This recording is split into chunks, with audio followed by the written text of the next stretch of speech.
நீங்க சே no to ட்ரக்ஸ்னு வச்சிருந்தாங்க. ஆனா நேத்து பாத்தீங்கன்னு வச்சுங்களேன், சே நோ டு ட்ரக்ஸ்னு சே எஸ் டு உமன் சேஃப்டின்னு வச்சிருக்காங்க.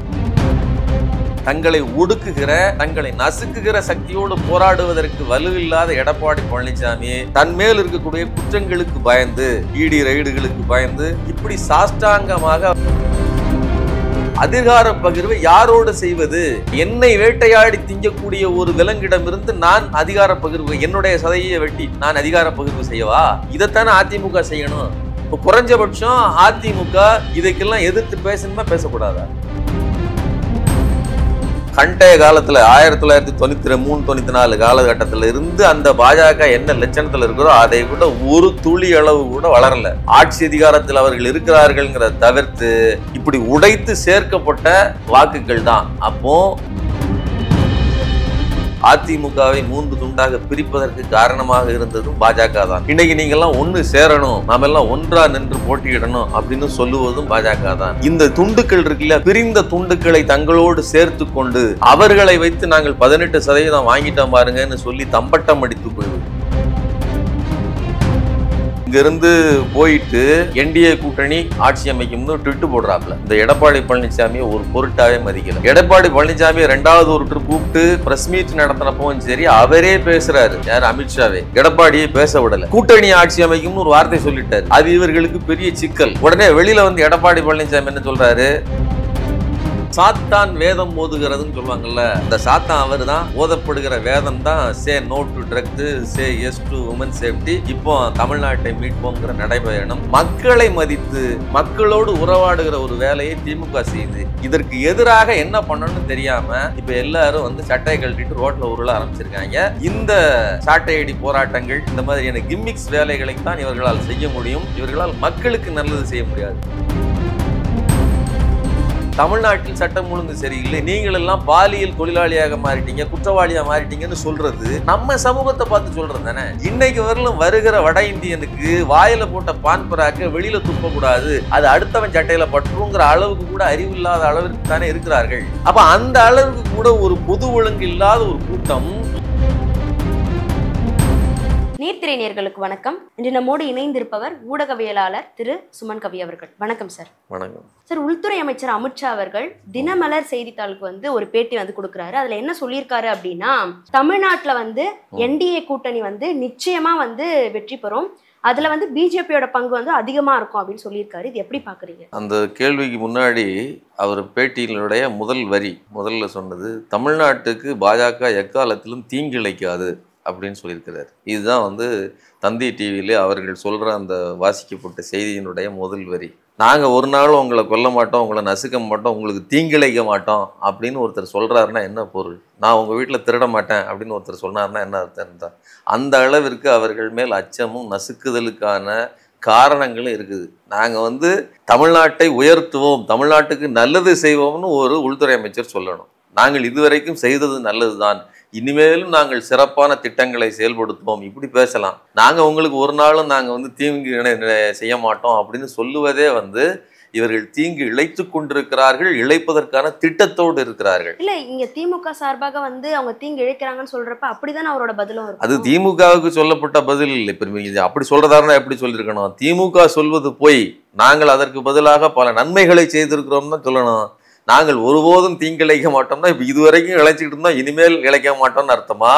அல்லது தீங்கு இழைத்து கொண்டிருப்பதனால் அதை மறைப்பதற்கு சொல்லப்பட்டதா அப்படிங்கிற கேள்வி இருக்கு இல்லையா? ஸோ இவர்களுடைய பதில்களிலேயே இவர்கள் அம்பலப்பட்டு போகிறார்கள். அதுலேயும் குறிப்பாக அமித்ஷாவினுடைய பேச்சுங்கிறது அப்படித்தான் இருக்கிறது. இது வெறுமனே அதிமுகவுக்கு எதிராக இருக்குது அப்படின்னு இல்லை, தமிழ்நாட்டு மக்களுக்கே எதிராக இருக்கிறது. இப்போ தமிழ்நாட்டு மக்களுக்கு இந்த அரசியலுக்குள்ள உடைச்சிட்டு வரணும். உடைக்கிறதுக்கு வசதியாக எது இருக்குது? அதாவது ஒரு சங்கிலியின் பலம் என்பது அதன் பலவீனமான கண்ணியின் பலத்தில் இருக்கிறதுன்னு சொல்லுவாங்க. நீங்கள் கேள்விப்பட்டிருப்பீங்க. ஒரு நீள சங்கிலி இருக்குது, அந்த சங்கிலி ரொம்ப ஸ்ட்ராங்கானதுன்னு நீங்கள் எப்படி சொல்வீங்கன்னா, எல்லா கண்ணியும் பலமாக இருந்து ஒரு கண்ணி பலம் இல்லாததாக இருந்தால் கூட அதுதான் மொத்த சங்கிலியோட பலமே. அப்போ தமிழ்நாட்டில் அப்படி பலமிழந்த ஒரு கண்ணியாக ஒரு இடமாக அது எது இருக்குது? தமிழ்நாடு வலுவானது, ரைட்டு. பாஜகவினுடைய தாக்குதலை தாக்கு பிடிக்கும், எளிதில் பாஜகவை உள்ளே நுழைய விடாது, எல்லாம் கரெக்டு. மக்கள் அப்படி இருக்காங்க, தொண்டர்கள் அப்படி இருக்காங்க, கீழே லெவல்ல எல்லாம் அப்படி இருக்குது. ஆனால் உடைப்பதற்கு வாகான கண்ணியா எது இருக்குது? அது அதிமுக தான் இருக்குது. அப்போ இப்ப என்ன நடந்துகிட்டு இருக்குன்னா, நாலந்து ஹயனாக்கள் அல்லது இந்த காட்டு நாய்கள்லாம் சேர்ந்து ஒரு எருமை மாட்டை இல்லைன்னா ஒரு மிருகத்தை வேட்டையாடுகிறது மாதிரி கண்கூட பார்த்தோம்னா அதனால நம்ம ஒண்ணுமே செய்ய முடியாது. கையெறு நிலைம்பாங்கல, அந்த மாதிரி இவர்கள் வேட்டையாடப்பட்டு கொண்டிருக்கிறார்கள். நீங்க அதிமுகவை 3 துண்டாக பிரிப்பதற்கு காரணமாக இருந்ததும் பாஜக தான். இன்னைக்கு நீங்கெல்லாம் ஒன்று சேரணும், நாம எல்லாம் ஒன்றா நின்று போட்டியிடணும் அப்படின்னு சொல்லுவதும் பாஜக தான்.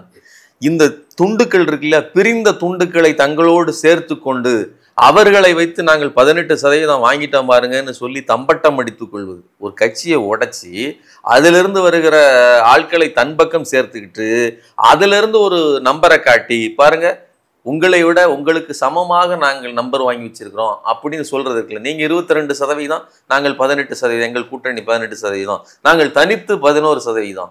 இதெல்லாம் பேசுறதுக்கு அந்த தைரியம் எங்க கொடுக்குது? நீங்க ஏசி சண்முகம், பாரிவேந்தர் பச்சைமுத்து, தேவநாதன் யாதவ், இப்படி பல்வேறு நபர்கள் எல்லோரும் சேர்ந்து அவர்களுடைய இன்ஃப்ளூயன்ஸை போட்டு வந்த 11%. அப்ப இதெல்லாம் பிரிச்சுட்டு பாருங்க. கண்டைய காலத்துல 1998, 93, 94 காலகட்டத்தில் இருந்து அந்த பாஜக என்ன லட்சணத்தில் இருக்கிறோ அதை விட ஒரு துளி அளவு கூட வளரல. ஆட்சி அதிகாரத்தில் அவர்கள் இருக்கிறார்கள்ங்கிறத தவிர்த்து இப்படி உடைத்து சேர்க்கப்பட்ட வாக்குகள் தான். அப்போ யாரும் ஒருவரும் விரும்பி பாஜகவுக்கு ஓட்டு போடணும்னு போடலை. பச்சைமுத்துக்கு ஏதோ ஒரு ஜாதிய உணர்வுலையோ அல்லது அவருடைய பண பலத்திலையோ அவருக்கு போடுற ஓட்டு. அதே மாதிரி ஏசி சண்முகத்துக்கு ஒரு ஜாதி உணர்வுலையோ அவருடைய பணத்துக்கு போடுகிற, அவருடைய செல்வாக்குக்கு போடுகிற ஓட்டு. இப்படித்தான் அந்த வாக்குகளை சேகரித்து வச்சிருக்காங்க. இந்த நம்பரை காட்டிக்கிட்டு தான் பேரம் பேசுறாங்க. இந்த பேரமா பேசினா கூட பரவாயில்ல. இப்போ போய்கிட்டு இருக்கிற நிலைமை என்னன்னா, உங்ககிட்ட பேரம் பேசி வாங்குற அளவுக்குலாம் நான் நிலைமை இல்லை. நான் சொல்றேன் கேளு, நீயே முதல்ல வியாபாரி கிடையாது, நீயே எனக்கு எதிரான நகரான நபர் கிடையாது அப்படின்னு டிஸ்மாண்டில் பண்ற இடத்துல அறிவிப்புகளை கொடுக்குறாரு. நீங்க இங்கிருந்து போயிட்டு என்டிஏ கூட்டணி ஆட்சி அமைக்கும்னு ட்விட்டு போடுறாப்புல. இந்த எடப்பாடி பழனிசாமியை ஒரு பொருட்டாவே மதிக்கல. எடப்பாடி பழனிசாமி 2வது ஒரு ட்ரிப் கூப்பிட்டு பிரஸ் மீட் நடத்தினப்பவும் சரி, அவரே பேசுறாரு. யார்? அமித்ஷாவே. எடப்பாடியை பேச விடல.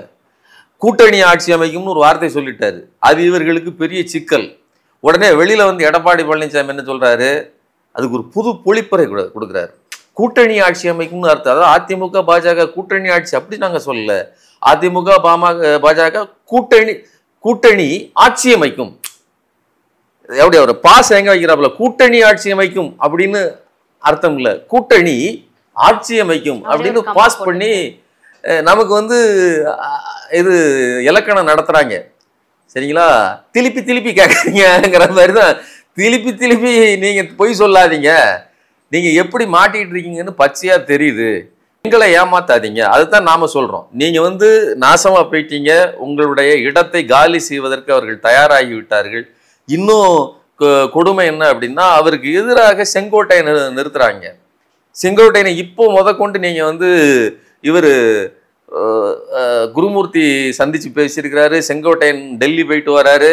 அப்போ இவர் சொல்றாரு இல்லையா, அதிமுக பாஜக கூட்டணி ஆட்சி அமைக்கும், அதுல வந்து அதிமுகவை சேர்ந்தவர்கள் தான் வந்து தலைமையில் இருப்பாங்க அப்படின்னு சொல்றதன் பொருள் என்ன? எடப்பாடியே இங்க கன்சிடர் பண்ணல. இதை வந்து பாஜக தரப்பில் பேசுகிறவர்கள் என்ன சொல்றாங்க அப்படின்னு சொன்னா, எடப்பாடி பழனிசாமிக்கு ஏற்கனவே வந்து அவருடைய பொதுச் செயலாளர் பதவிக்கு எதிராக கேஸ் இருக்குது, ரெட்டை இலைக்கு எதிராக கேஸ் இருக்குது. இதையெல்லாம் கணக்கில் வச்சு தான் இவரை வந்து ஒரு கன்சிடர் பண்ணல அப்படின்னு சொல்றாங்க. அப்படி கன்சிடர் பண்ணலன்னா எடப்பாடியை நீங்க இது கூப்பிடணும். நாங்கள் அதிமுகவோட கூட்டணி வச்சிருக்கிறோம், ஆனா எடப்பாடி எங்களுடைய கிடையாதுன்னு சொல்ல வேண்டியது தானே.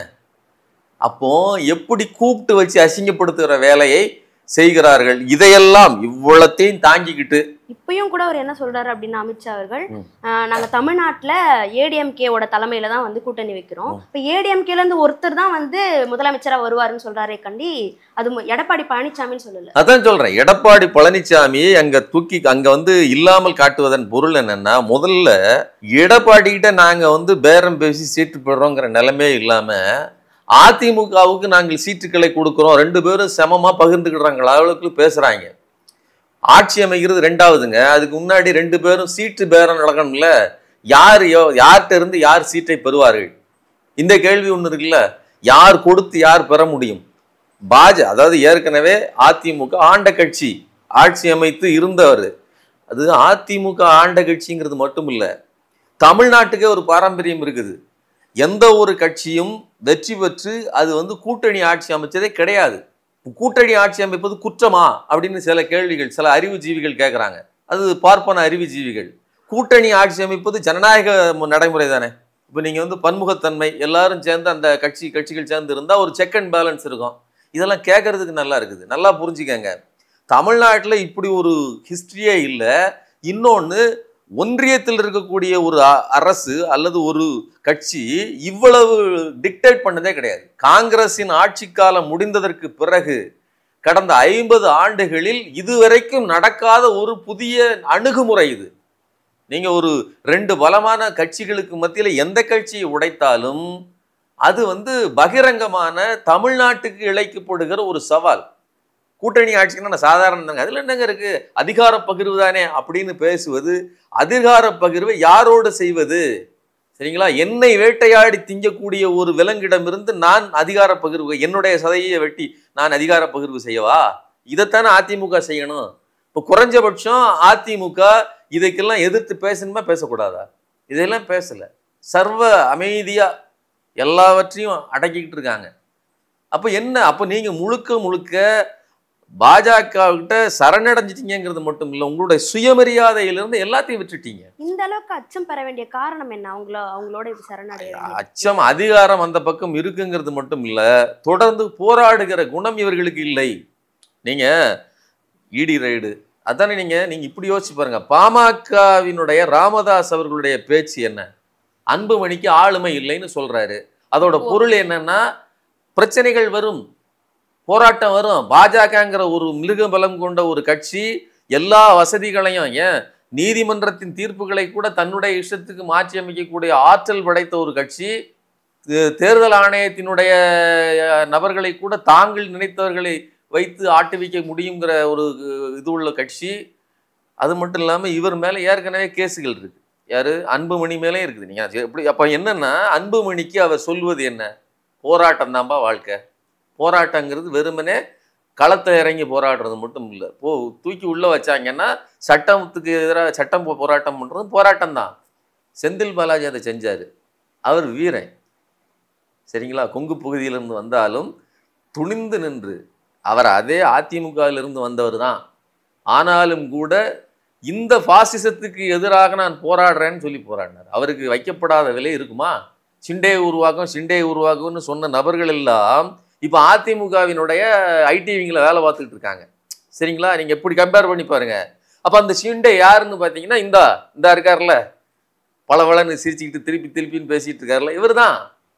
இப்போ ஷிண்டேங்கிறது ஆளுங்கட்சியை பிரித்து அதிலிருந்து ஒருவரை ஷிண்டேன்னா ஒன்றும் இல்லைங்க, துரோகி தான். அப்படிப்பட்ட ஒரு துரோகியை எட்டப்பன்னு சொல்லுவோம் இல்லையா, புரூட்டஸ்ன்னு சொல்லுவாங்க. சரிங்களா, எல்லாம் ஒன்று தான், பேர் தான் வேற. உலக வரலாற்றில் ஒரு புரூட்டஸ், தமிழ்நாட்டு வரலாற்றில் ஒரு எட்டப்பன், இப்போ அரசியல் வரலாற்றில் ஒரு எடப்பாடி. இதைத்தான் இவங்க உருவாக்கிட்டு இருக்காங்க. அங்கே ஷிண்டே உருவாக்கி வச்சிருக்காங்க. இப்போ இவர்களை எல்லாம் உருவாக்குவதன் பொருள் என்னன்னா, தேர்தல் தில்முல்கள் அரங்கேற்றுவதற்கான அதிகாரம் எல்லாமும் பாஜக கையில் இருக்குது. அதனால இவங்க போராடுவதற்கு தகுதி இல்லை. தங்களை ஒடுக்குகிற, தங்களை நசுக்குகிற சக்தியோடு போராடுவதற்கு வலுவில்லாத எடப்பாடி பழனிசாமி தன்மேல் இருக்கக்கூடிய குற்றங்களுக்கு பயந்து, இடி ரைடுகளுக்கு பயந்து, ஏற்கனவே கொடநாடு கொலைகேஸ் இருக்குது, எல்லாவற்றிற்கும் பயந்து தான் இப்படி சாஷ்டாங்கமாக அவர்கள் காலில் நமஸ்கரித்திருக்கிறார். இதை பற்றி பேசாமல் இருக்கிறார் அப்படின்னு நம்ம புரிஞ்சுக்கணும். இப்போ இன்னொரு விஷயம் எடப்பாடி பழனிசாமி அவர்கள் சொல்லியிருக்காரு. என்ன அப்படின்னா, ஜூலை 7ல இருந்து ஒரு சுற்றுப்பயணம் போக போறாரு. அதுக்கு தலைப்பு என்ன அப்படின்னா, மக்களை காப்போம், தமிழகத்தை மீட்போம் அப்படின்னு தலைப்பு வச்சிருக்காரு. இது 21ஆம் தேதி வரைக்கும் தொடரப்போவதா சொல்லியிருக்காரு. இது எதுக்காக இருக்கும் அப்படின்னு நீங்க நினைக்கிறீங்க? இல்லை, தமிழ்நாட்டு மக்களை முதல்ல யார்கிட்ட இருந்து காக்கணும் அப்படின்னு பார்த்தீங்கன்னா, ஒன்று சனாதன சக்திகளான சங்கிகள்கிட்ட இருந்து காக்கணும். அதே மாதிரி ஊழல் பேர்வழிகள், போதை மருந்து, பெண்கள் விவகாரத்தில் அத்துமீறி செயல்பாடுகள் எல்லாமும், எல்லா குற்றச்சாட்டுகளும் கொண்ட அதிமுக கூட்டத்திடமிருந்து காக்கணும்.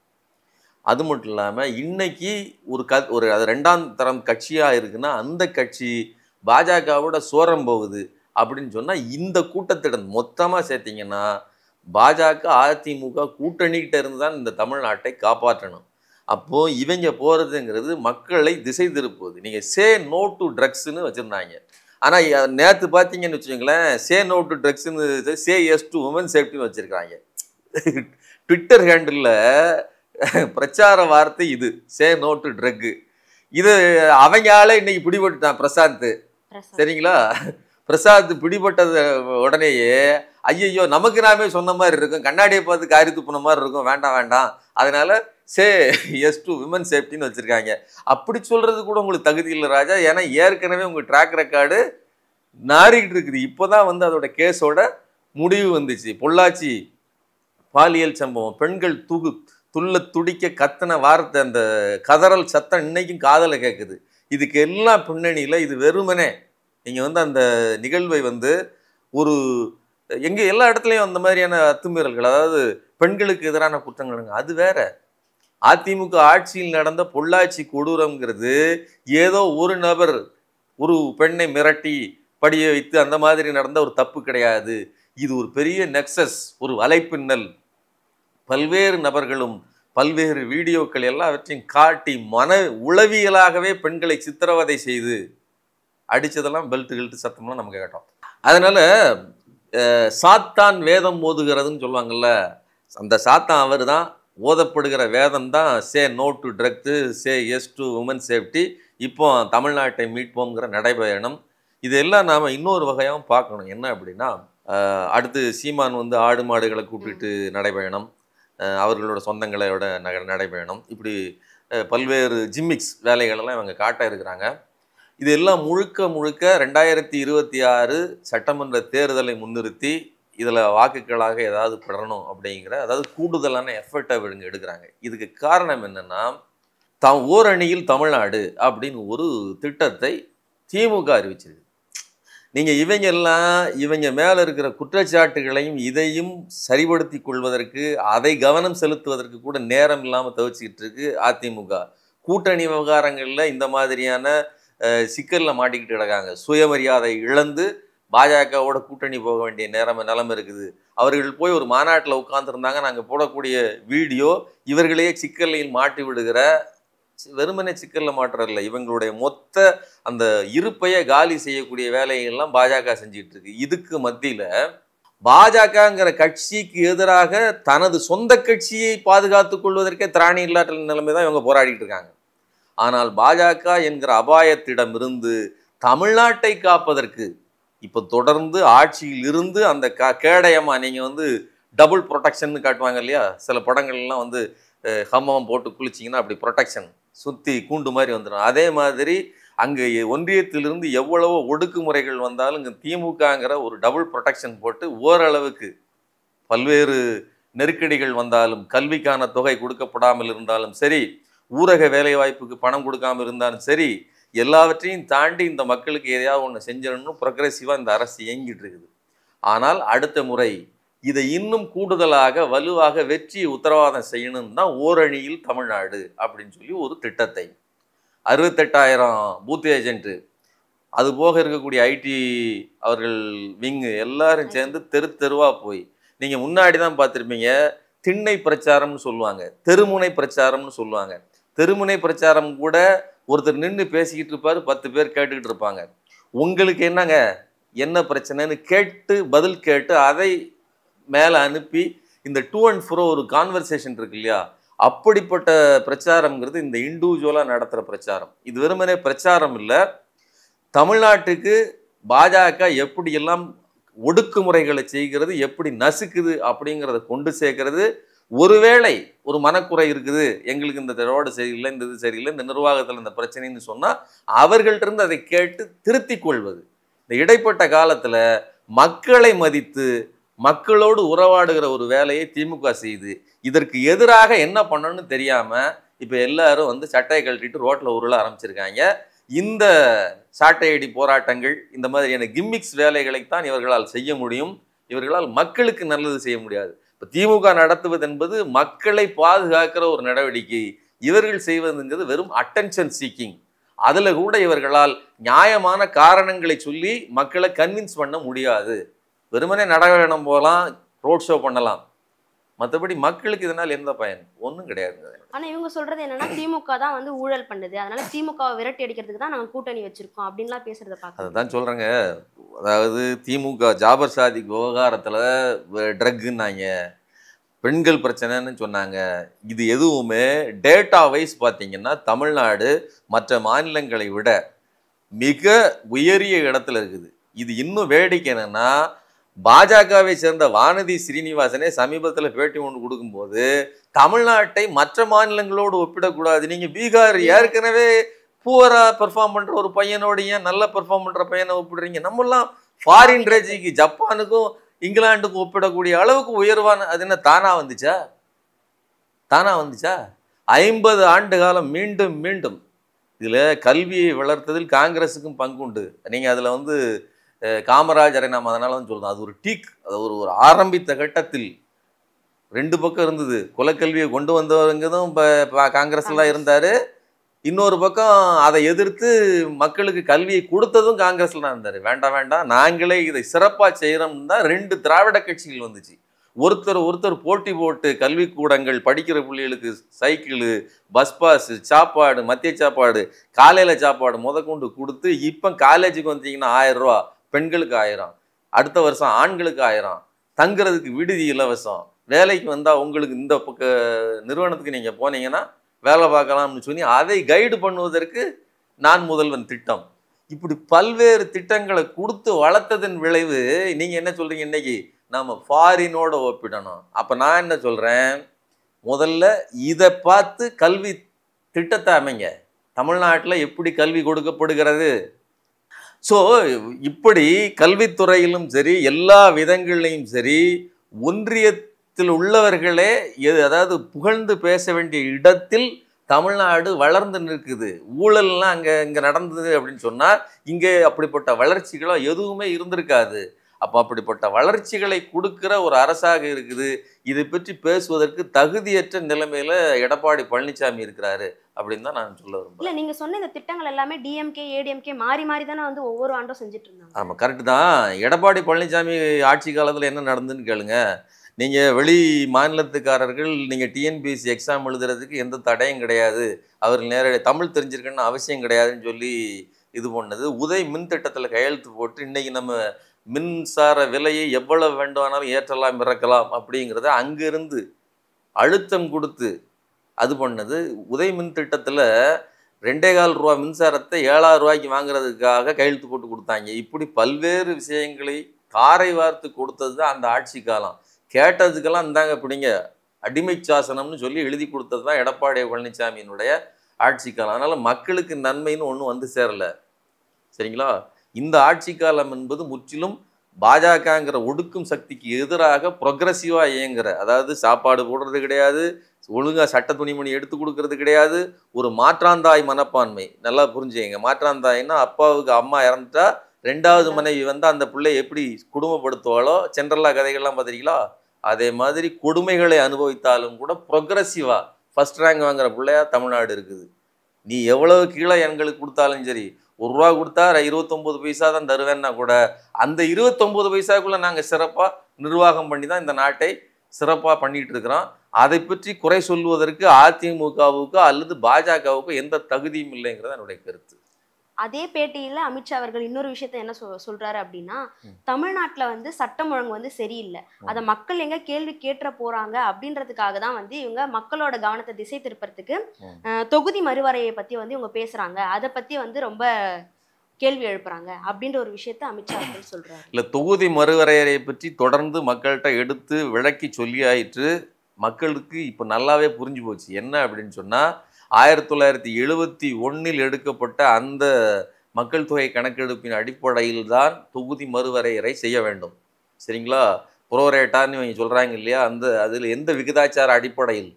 இப்போ வந்து நீங்கள் 10 பிள்ளை பெற்றுட்டீங்க, நாங்கள் 2 பிள்ளையோட இல்லை 1 பிள்ளையோட நிறுத்திக்கிட்டோம், இதுதான் விஷயம். ஒரு குடும்பம் அங்கே 10 குடும்பம் ஆகிட்டு இங்கே 2 குடும்பமாக இல்லை 1 குடும்பமாக தான் மாறி இருக்குது. அப்போது மல்டிப்ளை ஆகலை, நாம் அடிஷன் அதாவது கூட்டல் விகிதத்தில் தான் நம்ம வளர்கிறோம். அவங்க வேலையே புள்ள பெறுறதுங்கிற மாதிரி வடநாட்டில் சென்றதன் விளைவு ஒவ்வொரு மாநிலத்துக்கும் 17 தொகுதி 18 தொகுதி அதிகமாகுது. உத்தரப்பிரதேசத்துக்கு 20 தொகுதிகள், ராஜஸ்தானுக்கு 17 தொகுதிகள், இப்படி அதிகமாகும் போது தமிழ்நாட்டுக்கு எவ்வளவு தொகுதின்னு சொன்னா 8 தொகுதிங்கிறாங்க. அப்போ இந்த விகிதாச்சாரத்தை பார்த்துக்கங்க. அப்போ அவர்களுக்கெல்லாம் அவ்வளவு அதிகமாகும் போது அந்த மாநில கட்சிகள் அமைதியா இருக்கும். நீங்க பண்றதுங்கிறது இனிமேல் ஒரு கணக்கெடுப்பு செஞ்சு அந்த கணக்குல இருந்தா நீங்க கொண்டு வர போறீங்க. அப்ப நடக்க போறது தமிழ்நாட்டை வஞ்சிக்கிற வேலை மட்டும் இல்ல, தென் மாநிலங்களையே வஞ்சிக்கிற வேலை. அதனால இந்த கதையெல்லாம் எங்களுக்கு கூடாதீங்க. இன்னொன்னு ரொம்ப அபத்தமான ஒரு விஷயம், ரொம்ப அபத்தமான ஒரு விஷயம், அமித்ஷா பேசுனதுலேயே கீழடி ஆய்வுகளை ஏங்க வெளியிடல அப்படின்னு கேட்டா, நாங்கள் இந்தியாவில் எந்த ஒரு மாநிலத்தில் தொன்மையான இதுகள் கிடைத்தாலும் சரி, அதை நாங்கள் பெருமையாகத்தான் போற்றுவோம், அதில் எங்களுக்கு மாற்று கருத்து இல்லை. ஆனால் கிடைக்கிற சான்றுகள் உலக அரங்கில் எல்லோரும் ஏற்றுக்கொள்ளும்படியாக, யாரு உலக அரங்கில் எல்லோரும் ஏற்றுக்கொள்றாங்க. உலக அரங்கில் யாராவது சிந்து சரஸ்வதி நாகரிகம்னு ஒன்று ஏற்றுக்கிட்டு இருக்காங்களா? அதை விடுங்கங்க. உலக அரங்குல இங்க ஏதாவது ஒரு பாலம் இருந்துச்சு, ராமர் பாலம்னு ஒன்று இருந்துச்சுன்னா ஏற்றுக்கிடுறாங்களா? இதுவரைக்கும் எவருமே ஏற்றுக்கூடாத ஒரு விஷயம், ராமரும் அணிலும் சேர்ந்து குரங்கும் சேர்ந்து போட்ட ஒரு பாலம் இலங்கைக்கு இதுக்கு இடையில இருந்துச்சுன்னு. ஆனால் அதை சொல்லித்தான் பாஜகவை சேர்ந்த சுப்பிரமணிய சாமி அந்த திட்டத்தையே, சேது சமுத்திர திட்டத்தையே நாசமாக்கினாரு. அது இருந்துச்சுன்னா தமிழ்நாடு எங்கேயோ போயிருக்கோம், வளர்ச்சியே வேற லெவலுக்கு போயிருக்கோம். அந்த வளர்ச்சியை முறித்து தமிழ்நாட்டுக்கு இப்பவே தமிழ்நாடு சிறப்பா இருக்குன்னு சொல்றோம், இதை விட சிறந்த இடத்துக்கு போயிருக்கோம். அதை காலி பண்ணதே இந்த பார்ப்பன சனாதன சதிதான்.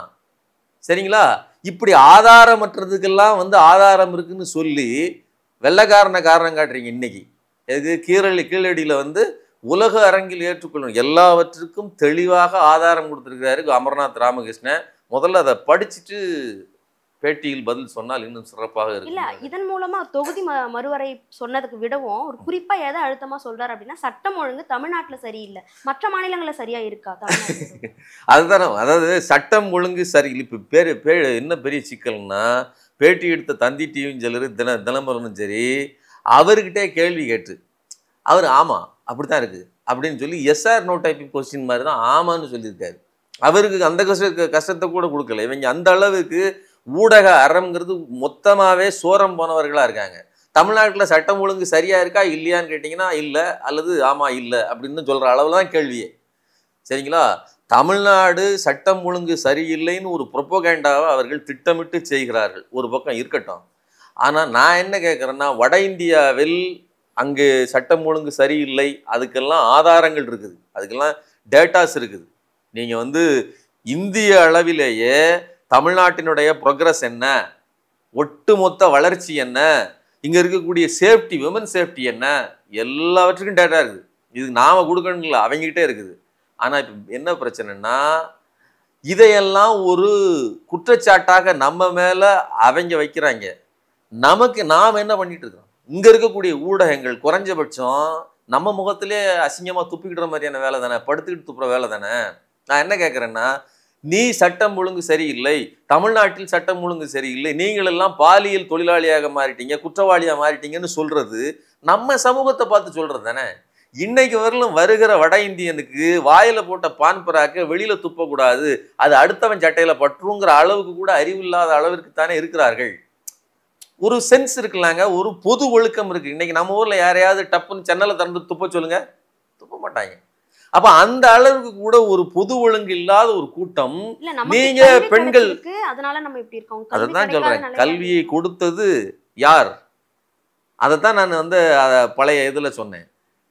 திமுகவும் அதிமுகவும் சேர்ந்து ஒரு கல்வியை எல்லாவற்றையும் கொடுத்திருக்குது, வளர்ச்சி அடைஞ்சிருக்குது. அந்த வளர்ச்சி எடப்பாடி காலத்தில் இருந்ததா அப்படிங்கிறது தான் பழைய கேள்வி. அதே மாதிரி தான் இந்த பாஜக அல்லது இன்ன பிற கட்சிகள் ஆண்ட வட இந்தியாவில் ஏன் நீங்கள் அந்த வளர்ச்சியை கொண்டு வரவில்லை? நீங்க அதை உருவாக்கணும். அதை விட்டுவிட்டு இங்கே வளர்ந்திருந்த மாநிலத்தின் வளர்ச்சிகளை தடுக்கிறீர்கள், அவர்களுக்கு கொடுக்க வேண்டிய நிதிகளை கொடுக்காமல் மறுக்கிறீர்கள், வரலாற்றை கூட திரிப்பதற்கான முயற்சிகளில் ஈடுபடுகிறீர்கள். அது முடியலன்னு சொன்ன உடனே தோண்டின குழிய மறுபடி தோண்டி உள்ள பானையை முக்கி கீழடியை சமாதி செய்வதற்கான ஏழையை செய்கிறீர்கள். இதெல்லாம் கேட்டா உலக அரங்கில் இதையெல்லாம் சொல்றதுக்கு முடியாதுங்க, அதுக்கான எவிடன்ஸ் இல்லைன்னு சொல்லி எங்களை ஏமாற்ற பார்க்கிறீர்கள். ஒரு காலமும் உண்மையை பூமிக்குள் மறைத்து வைக்க முடியாது. எப்படி அன்னைக்கு அந்த தமிழ் எழுத்தை எழுதிய பெண் கனவுலே நினைச்சிருக்க மாட்டா, இப்படி ஒரு இதை கிறுக்கி வைக்கிறேன், இதை வந்து அமர்நாத் ராமகிருஷ்ணனும் அவருடைய டீமும் வந்து தோண்டி எடுத்து இதை உலகுக்கு கொண்டு வரார்கள் நினைச்சிருக்க மாட்டா. அதே மாதிரி இந்த இதை நீங்க மறுபடியும் மூடி வச்சாலும் இன்னும் 30 தலைமுறை கழித்து கூட தமிழர்கள் விழித்து கொண்டு உள்ள இருக்கிறத வெளிப்படுத்தி உலகத்துக்கு கொண்டு போய் சேர்ப்பார்கள். இந்த அமித்ஷாக்களால் ஒன்றுமே செய்ய முடியாதுங்க என்னுடைய கருத்து. Okay sir. இப்போ இன்னொரு பக்கம் பார்த்தீங்க அப்படின்னா, மே 2ஆம் தேதி காலையில் ஒரு 9:45க்கு வந்து மதுரை ஆதீனம் உளுந்தூர்பேட்டை சைடாக போகிறாரு. அந்த கார் வந்து இன்னொரு கார் வந்து மோதினதா, கொலை முயற்சி செய்ய போவதா வந்து ஒரு புகார் கொடுத்திருந்தாரு. ஆனால் இப்போ அது பொய்ன்னு சொல்லி அவர் மீது 4 பிரிவில், அதாவது கலவரத்தை தூண்டுறாரு அப்படின்னு சொல்லி 4 பிரிவில் வழக்கு பதிவு வந்து போட்டிருக்காங்க. இது எப்படி பார்க்குறீங்க? அதாவது மதுரை ஆதீனம் அப்படின்னா நாமெல்லாம் இதுக்கு முன்னாடி வரல. அதாவது பாஜக அதனுடைய கூட்டு இல்லாத போது ஒரு மனிதன் ஆன்மீக ரீதியாகவும் சுதந்திரமா இருக்கலாம், ஆன்மீக ரீதியாகவும் சிந்திக்கலாம், வாழலாம், அதுல தப்பே கிடையாது. ஆனா அதை அரசியல் ரீதியான ஒரு கட்சியோடு ஒரு தொடர்பு உள்ளவர்களாக மாறிட்டா, குறிப்பா பாஜகவோடு தொடர்பு உள்ளவர்களாக மாறிட்டா நாம் எவ்வளோ கரப்ட் ஆயிட்டோம் அப்படிங்கிறது அதுக்கான எடுத்துக்காட்டு தான் இது. நீங்கள் எந்த மதமாக இருந்தாலும் அந்த மத குருக்கிட்ட எதுக்கு போகிறாங்க? தங்களுடைய பாவத்தையோ அல்லது மனக்குறைகளையோ சொல்லி அழுவதற்கு. ஏன்? எங்களை விட நீங்கள் பாவம் குறைவானவர்கள், எங்களை விட நீங்கள் பொய் சொல்லாதவர்கள், எங்களை விட நீங்கள் நல்லவர்கள், நேர்மையானவர்கள் தானே போகிறாங்க. ஆனால் அப்படிப்பட்ட ஆதீனமே மக்களுக்கு அருள் வாக்கு வழங்கி முருகன் அருளை கொண்டாந்து மக்களுக்கு கொடுத்து மக்களை நல்வழிப்படுத்த வேண்டியவரே பொய் சொல்கிறார். அது வீடியோவில் அப்பட்டமாக மாட்டிக்கிடுறாரு. சின்ன பசங்க ஸ்கூலில் தான் வந்து ஏதாவது ஒன்று திருடிட்டு அவன் திருடிட்டான்னு மாற்றி சொல்லுவாங்க. அதே மாதிரி வண்டி இவர் இடிக்கிறதுக்கு போயிட்டாங்க, இவருடைய வண்டி அவ்வளோ ஸ்பீடாக போகுது. அங்கேருந்து வர்றவர் நல்ல வேலையாக அவர் பிரேக்கை போட்டதுனால அவர் தப்பிச்சார், இல்லைன்னா அவர் வண்டி சேதமாயிருக்கும். ஆனால் கொஞ்சம் கூட மனசாட்சி இல்லாமல் என்னைய வெளிநாட்டு சதி இது, அவர் இஸ்லாமியர் தொப்பி போட்டிருந்தாரு அப்படின்னு சொல்கிறதுங்கிறது இது வெறுமனே அங்கே நடந்த அந்த விஷயம் மட்டும் இல்லை, இஸ்லாமிய மக்கள் மீது இதை வெறுப்பாக மாற்றுவது. அதனால தான் நீங்கள் 4 பிரிவு. நீங்கள் உங்களுக்கும் எனக்கு இடையில ஒரு சண்டையாக ஏதாவது ஒரு விவாதம் வருதுன்னா அதுக்கு சிசிடிவி கேமரா இருக்குது. நீங்கள் பெண்கிற அந்த இதையே வச்சுக்கிட்டு நீங்கள் என்னைய டாமினேட் பண்ண முடியாது. அதே மாதிரி ஒரு குறிப்பிட்ட அல்லது நான் உங்களை என்னுடைய ஏதாவது ஒரு விஷயத்தை வச்சுக்கிட்டு நான் உங்களை இது பண்ண முடியாது. நாம் என்ன காரணத்துக்காக மோதிக்கிட்டோமோ அதை தான் சொல்லணும். இப்போ நடந்தது என்ன? நீங்கள் வேகமாக போனீங்க, மாட்டிட்டீங்க. ஆனால் நீங்கள் சொன்னது என்ன? இஸ்லாமிய சதி, வெளிநாட்டு சதி, என்னை கொல்ல பார்க்கிறார்கள், தொப்பி போட்டிருந்தாரு, அவர் அது பண்ணியிருந்தார், இது பண்ணியிருந்தாருன்னு சொல்லும்போது அப்போ ஒரு இஸ்லாமியர் ஒரு இந்து மடாதிபதி ஒரு ஆதீனத்தின் மேல் காரை கொண்டு வந்து ஏற்ற வந்துட்டாருன்னா அது கண்டிப்பாக பொலிட்டிக்கல் அதாவது சோஷியல் அன்ரெஸ்ட், ஒரு சமூகத்தில் ஒரு பதட்டத்தை உருவாக்கும். அந்த அடிப்படையில் கேஸ் போட்டிருக்காங்க. அப்புறம் இரு தரப்புக்கு இடையில் கலவரத்தை தூண்டுவதற்கானது, அப்புறம் பொய் சொன்னது, எல்லா விதமான 4 விதமான கேஸுகள் போடப்பட்டிருக்குது. போடப்பட்ட எந்த கேஸ்லையும் அவருக்கு அது வந்து சரியானது, அவர் மேல் நடவடிக்கை எடுக்க வேண்டும்ங்கிறது என்னுடைய கருத்து. ஏன்னா மக்களுக்கு உதாரணமாக இருக்கக்கூடிய ஒரு மத அதிபதி இவ்வளவு மோசமாக நடந்துக்கிட்டாருன்னா இப்போ சாதாரண மக்கள் என்னன்னு பாருங்க. நீங்கள் அவர் தான் வந்து ரோல் மாடலாக இருக்கணும், சரிங்களா? நீங்கள் சமீபத்தில் கூட ஜெகன்மூர்த்தி கேஸில் வந்து அவர் சொன்ன வேல்முருகன் ஜட்ஜி அவர்கள் சொன்னது வந்து ஒரு எம்எல்ஏ நீங்கள் வந்து மற்றவர்களுக்கு உதாரணமாக இருக்கணும், நீங்கள் இப்படி நடந்துக்கிட்டு இருக்கீங்கிற வார்த்தையை சொன்னார். அதே தான் நீங்கள் இதுக்கு பொருத்தி பார்க்கணும்.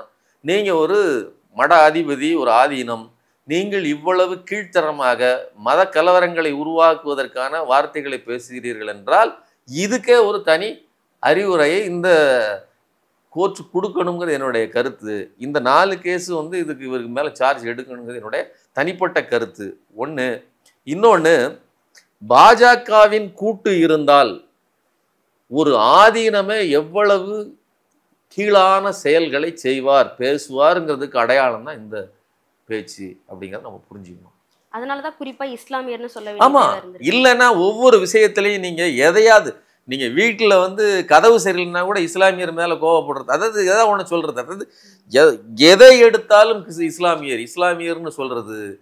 இது வந்து நீங்க ஹெச் ராஜாவின் பேச்சுக்கள் பார்த்திருக்கீங்க இல்லையா? நீங்க சிக்கந்தர் மலை, நீங்க அந்த மலையை திருப்பரங்குன்ற மலைன்னு தான் உலகம் முழுவதும் தெரியும்.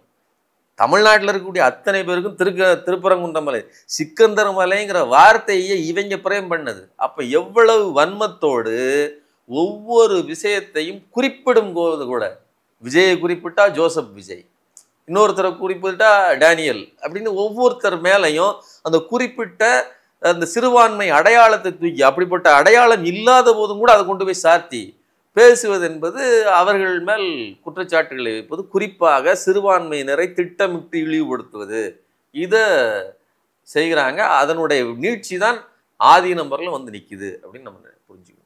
ஓகே சார், இவ்வளவு நேரம் நீர்த்துறையோடு பல கருத்துக்கள் பகிர்ந்துக்கிட்டீங்க. ரொம்ப நன்றி. நன்றி.